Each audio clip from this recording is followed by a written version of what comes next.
Tell you the truth, you go in and you're really excited to see where you get picked, ready to start your career, hopefully. And I had my family over, and we're sitting there watching the draft picks come up on the computer and all that stuff. But it's kind of once you get picked, you're kind of happy it's over with, and you're ready more to look forward to what's ahead of you in the future. Now, did you watch it like live online, or were you just watching the tracker and watching the names go by? My family watched it online. I was actually in my room just taking a nap when I got picked, and I heard them scream and stuff. And I didn't get a phone call or anything like that until afterwards. But I didn't really put too much into the draft. I mean, I know it's just a stepping stone to where I ultimately want to be. Right. You understood that you'd probably get drafted either way. You just weren't really concerned with where you'd go, correct? Not really. I mean, obviously you want to go as high as possible and the whole money factor and all that stuff. But I had a good feeling I'd get picked pretty soon, and everything worked out. I'm here now, and I'm happy what happened to me. All right. Thanks a lot, BA. No problem. All right. Now standing with the pitching coach for the Burlington Bees, John Wasdin. John, you were actually picked early in the first round, in fact, in 1993. What was that experience like for you? Well, I guess it was pretty exciting. I was drafted out of high school in the 42nd or 43rd round, I believe, and went to college, and then never had any expectations of really going that high. I was in the Cape Cod League as a closer in '92, and then there was always scouts and stuff, and it just I wasn't there to be seen, but I was there while they were watching other people, and so my name kind of got out there. And then my junior year at FSU, things just kind of started happening, and I was a senior, and then publications started getting written about me and things like that as far as draft possibility at higher rounds. And then, so I guess it started becoming a reality closer to draft day. And then right before draft, I knew that I was probably going to go in the first round. So I had fielded calls from the Giants and the Cubs talking, would I sign if they picked me, as their second pick or whatever. Never once did I ever talk to the Oakland Athletics. And then it was like 1 o'clock, 1:10, I believe it was. And crazy how you remember stuff like that. But it was like 1 o'clock. The A's called, and it was Sandy Alderson at the time was the general manager. And Billy was the assistant, but had told me that they had drafted me and picked me number 25, and so welcome to the Oakland A's organization. So how was that back then? Obviously now they can stream it online. They're watching the tracker.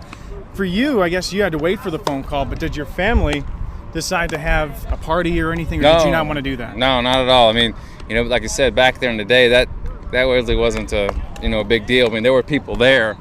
At my house, just my family. I mean, I actually had cut the grass that day, and I believe it was either Friday or Saturday when they did the draft. I really don't remember the actual day, but I knew I had cut the grass that morning. We were over there, and we had a cookout had already planned, but it wasn't anything special as far as hey, congratulations or whatever. We just kept it low key, and it was just kind of how it was. Now I know there's everything is kind of been blown out of proportion, or not really out of proportion. I mean, it's an honor to be drafted, but things have gotten bigger, and there's more limelight involved with each draft pick, the higher ones especially. Last question for you. When it became a truth that you were going to be drafted by the A's, essentially, did you all of a sudden get excited about the A's? Did you try and do as much research as you possibly could about the A's, or did it really not matter what team you were going to? Well, no, I mean, I did research the A's, and I researched, who was in the organization, who was involved in the organization, where their teams were in their minor leagues, to see, okay, I may go to this spot, I may go to that spot, but it really didn't matter. I was just excited, with a chance to play, and being a first rounder was something beyond my expectations, and so I was honestly probably like the fifth guy to sign in the first round. I didn't hold out because I wanted to hurry up and get playing, because during that time, if you went ahead and put in a season worth of work, that counted closer to a season of being protected, unlike now. So I ended up getting like 80 innings, which constituted almost a year.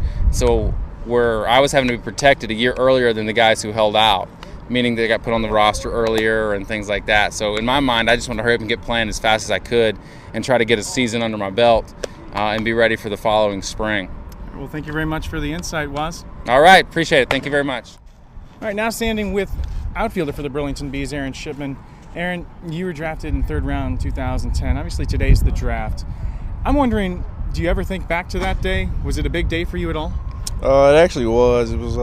It goes from a real slow process to a lightning fast process, because from the first round, the supplemental round, the picks take longer, and then as the draft progresses, picks fly. So every now and then I think back to it, and it was a great time in my life. Brought the family together. We were all watching it on the draft tracker on the TV screen on the network. So it was, think about it all the time, man. It was a great time in my life. Well, two big questions for you. You're coming out of high school. Did you have any other opportunities to go to college? Were you thinking about that when you got drafted? I definitely was. I was. Me and another guy had actually went to summer school, and I did extremely well in summer school. Pulled out a couple of A's at a private school that was real hard to get into, actually. So I really wanted to go to school, but the opportunity to play pro ball just overrode that completely. Now, when it came down to it, and obviously, I mean, you seem like a very humble guy, but when it came down to it, the money was on the table. Did that creep into your mind, or did you try not to let that be the decision maker? Well, when making a decision this big, money can't be the only or the main factor in the reason you sign. So obviously, it had a little bit to do with it, but what really got me was when I came. They invited me out to Arizona, and I got to see everything that they did, the work they put in, and the process of getting to the big leagues, and that's when I decided that's what I wanted. So, I mean, the money was obviously good, but my main factor was the opportunity, and will I get a fair shot? Will I get playing time? Stuff to that effect. Now, how about your family? That's the last question I want to ask you. I wonder how your family reacted to it. They throughout the whole process, they always told me the decision's mine. If I go to school, they'll be happy. If I sign, they'll be happy. So behind me, they've always been right behind me.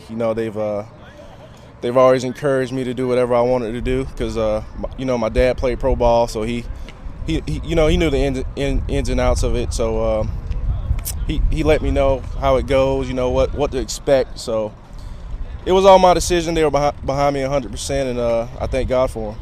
All right, well, Ship, I'll let you get back to practice. All right, appreciate it. Thank you. And finally, standing with Bees outfielder Royce Consigli. Now, Royce, you were drafted later in the rounds. You were drafted in the 30th round of the 2010 draft. Is that correct? 2009 draft, Royce. Do you remember the day specifically? I do remember the day specifically. What were you doing? I was pacing around the computer. I was inside. I was inside the kitchen with family and friends, good family and friends. We were listening as the names went by, and once again, like I said, I was just pacing around, listening, waiting for every name, living on each pick like it was the last. And sure enough, I was lucky enough and blessed enough to get drafted by the Oakland Athletics. Now, did you know that you might get drafted? Did anybody ever talk to you, or were you totally left wondering coming that day? Well, unlike a lot of guys I talked to, they were contacted by teams. I wasn't, so I really had no idea what was going on. I heard rumors that I was going to get drafted. There were rumors that I wasn't, so we figured just pay attention. I mean, with all the best intentions, and Oakland ended up contacting me. They were really the only team that really followed me and that really paid attention. One big question I have for you, Royce, how'd your family react to it? Like I did, we all jumped up for joy and started crying. We popped the champagne bottles, and it was a big celebration. It was a dream come true for all of us, and it was the beginning of something special. Now, when you got drafted and the moment happened, did you all of a sudden start thinking of what you're going to do with the A's, what you knew about the A's, how much you cared about the A's? I mean, when I got drafted, I was just happy I got picked by a team. That team was lucky, or that I was lucky enough to be picked by a team. And just at that moment forward, I was just looking forward to a very bright career here with Oakland, and just the possibilities that could come with it. And the last big question for you, Royce, you were a pretty young guy when you got drafted. Did you have any other things that you were thinking about doing that might have gotten in the way of you making a decision to just go ahead and sign? Well, like you said, I was 17 when I got drafted. That's a very young age. I started driving a year before that. So, I mean, all this was really... This was really a life-changing decision. I had committed to University of Pittsburgh, and I mean, school, along with my dream pro ball, Oakland just made me an offer I couldn't refuse. All right, and you're a real baseball fan, aren't you? Yeah, most definitely. That's why you're playing it. Well, thank you very much, Royce.